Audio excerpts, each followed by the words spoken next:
আসসালামু আলাইকুম প্রিয় শিক্ষার্থীরা, আমরা এই পর্বে কথা বলবো নবম অধ্যায়ের অ্যানাদার আরেকটা টাইপ 6, যেটা হচ্ছে অ্যাসিড বৃষ্টি। তো দেখো, অ্যাসিড বৃষ্টি কিন্তু আমাদের নবম অধ্যায়ের অন্যতম একটা গুরুত্বপূর্ণ টপিক, বাট এখান থেকে মোস্টলি সিকিউতে প্রশ্ন খুব বেশি আসে, এমসিকিউর প্রশ্ন কম আসে, খুব বেশি একটা আসে না। তারপরে যে প্রশ্নগুলো রিসেন্ট ইয়ারগুলোতে বোর্ডে এসেছে, আমরা সেই প্রশ্নগুলো নিয়ে তোমাদের সামনে কথা বলবো। আচ্ছা দেখো, আমাদের ফার্স্ট কোশ্চেন কি বলতেছে যে বর্ষাকালে খালের নিকটবর্তী কলা গাছ অনেক সময় মারা যায় পানির কোনটি বেশি হওয়ার কারণে। তো কি হবে বলো তো এটার অ্যান্সার? পানির অম্লত্ব বেশি হওয়ার কারণে এগুলো মারা যায়। এখন আসলে ব্যাপারটা একটু বুঝাই।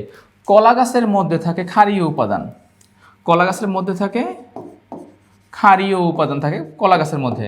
আর যেহেতু বলছে বর্ষাকালে তাহলে বর্ষাকালে বৃষ্টির পানিতে কি থাকে বলতো? Carbonic acid H2CO3।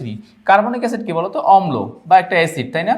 তার মানে পানির মধ্যে যে অম্লত্ব বেড়ে যাচ্ছে, এই অম্লত্ব গিয়ে কি করতেছে বলতো? এই অম্লত্ব গিয়া যে কলা গাছের মধ্যে যে ক্ষারীয় ভাব আছে, সেই ক্ষারীয় ভাবকে প্রশমিত করে ফেলতেছে। তাহলে অম্লত্ব যেহেতু ক্ষারীয় ভাবকে প্রশমিত করে ফেলতেছে, এই জন্য কিন্তু কলা গাছগুলো মারা যাচ্ছে। তার মানে আমাদের ফাইনাল অ্যান্সারটা হবে গ নাম্বার, অম্লত্ব বেড়ে যাওয়ার কারণে এই এমনটা ঘটছে। আচ্ছা, এবারে আসো নেক্সট। বজ্রপাতের কারণে বৃষ্টির পানিতে কোন অ্যাসিডটির আধিক্য সৃষ্টি হয়? এটা সঠিক অ্যান্সার হবে নাইট্রাস অ্যাসিড HNO2। এখন এটা কীভাবে হয়? যে বায়ুমণ্ডলের নাইট্রোজেন এবং অক্সিজেন বজ্রপাতের ফলে উৎপন্ন করে নাইট্রিক অক্সাইড। এই নাইট্রিক অক্সাইড অক্সিজেনের সাথে বিক্রিয়া করে উৎপন্ন করে নাইট্রোজেন ডাইঅক্সাইড।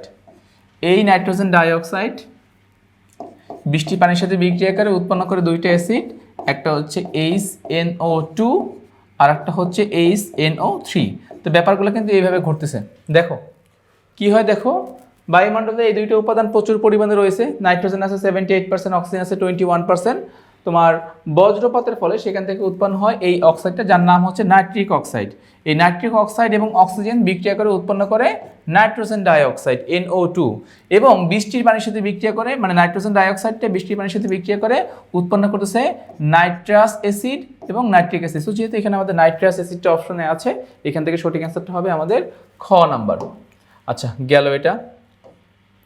আমরা যাচ্ছি এবার গ নাম্বার প্রশ্ন। দেখো SO3 অণুর ক্ষেত্রে SO3 তে কি হয়? Sulphur trioxide. আমরা এখন সালফার ট্রাইঅক্সাইড অণুর গঠনটা দেখার চেষ্টা করব। SO3 তো দেখো এরকমই সালফার। তো সালফারের এরকম ধরো তিনটা কক্ষপথ আছে, যেরকমই, মানে তিনটা কক্ষপথ বলতে SO3 তো আমরা তিনটা অক্সিজেন নিব। তাহলে অক্সিজেন মৌলের সর্বশেষ কক্ষপথ এরকম 6টা। এই যে দেখো 6টা দিয়ে দাও, ওরও 6টা হবে। সো 2 4 6, ওরও 6টা হবে, 2 4 6। আচ্ছা গেল এটুকু।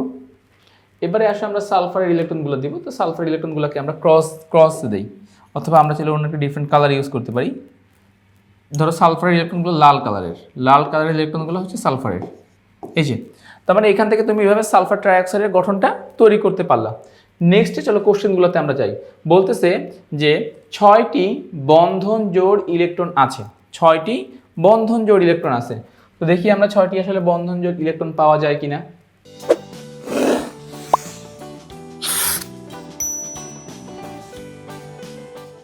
তো দেখো অপশনগুলো আমরা একটু চেক করি। আমাদের প্রথম অপশন বলছে 6টি বন্ধন জোড় ইলেকট্রন আছে।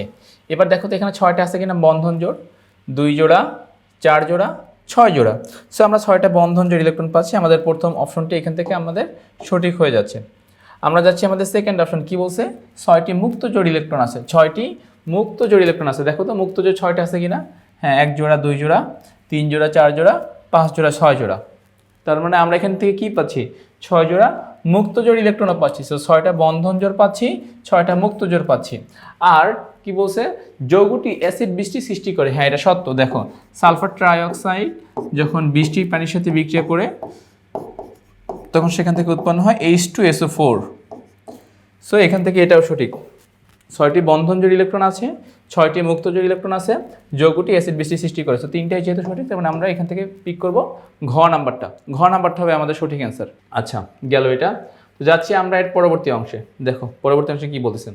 বলতেছে যে আগ্নেয়গিরি আগ্নোৎপাতের সময় X ও Y গ্যাস উৎপন্ন হয়, X গ্যাসটির আণবিক ভর বেশি। তার মানে এখানে তুমি ধরতে পারো সালফার ডাইঅক্সাইড এবং কার্বন ডাইঅক্সাইড আগ্নেয়গিরি আগ্নোৎপাতের সময় এটা উৎপন্ন হয়। এখন সালফার ডাইঅক্সাইডের আণবিক ভর কত? 64, আর কার্বন ডাইঅক্সাইডের আণবিক ভর কত? 44। তার মানে এখানে কিন্তু এক্স গ্যাসটা যেটা বললাম যে এক্স গ্যাস সালফার ডাইঅক্সাইডই হবে, কারণ এরপরে হিন্টসে তোমাকে বলে দিয়েছে দেখো যে এক্স গ্যাসটির আণবিক ভর বেশি, অর্থাৎ তুমি এক্স এবং ওয়াই যে দুইটা গ্যাস পাচ্ছ এর মধ্যে এক্স গ্যাসের আণবিক ভরটা কী হবে, বেশি হবে। আচ্ছা এরপরে দেখো, আচ্ছা এরপরে কি বলতেছে যে এক্স গ্যাসটি অ্যাসিড বৃষ্টি সৃষ্টির জন্য দায়ী। Sulphur dioxide gas, sulphur dioxide gas পানির সাথে বিক্রিয়া করবে, পানির সাথে বিক্রিয়া করে উৎপন্ন করতে পারে sulphurous acid H2SO3, H2SO3 sulphurous acid উৎপন্ন করতে পারবে, সত্য এটা। ফলমূলের পচন রোধে ব্যবহৃত হয়, হ্যাঁ এটাও সত্য। আর একটা হচ্ছে যে দিয়াশলাই শিল্পে ব্যবহার করা হয়, এটাও সত্য। তিনটা জায়গাতেই আমাদের সালফার ডাইঅক্সাইড গ্যাসের প্রচুর ব্যবহার রয়েছে। তো যেহেতু তিনটা জায়গাতে আমরা এদের ব্যবহার করি, অতএব এখানে সঠিক অ্যান্সারটা কত হবে, এখানে সঠিক অ্যান্সারটা হবে ঘ নাম্বার। ওকে, সো আমি আশা করতেছি তোমরা এই পর্বে মোট 4টা প্রশ্ন ছিল আমাদের, খুবই কম প্রশ্ন আসে, কিন্তু 4টা প্রশ্ন মূলত ব্যাখ্যা দিয়েই তোমাদেরকে বোঝানো হয়েছে বা বোঝানো লেগেছে। তো আশা করছি তোমরা এই পয়েন্টগুলো বুঝতে পেরেছো। তো আজ এ পর্যন্তই, নতুন পর্বে আবার তোমাদের সাথে দেখা হবে। ততক্ষণ পর্যন্ত সবাই ভালো থাকো, সুস্থ থাকো, আল্লাহ হাফেজ।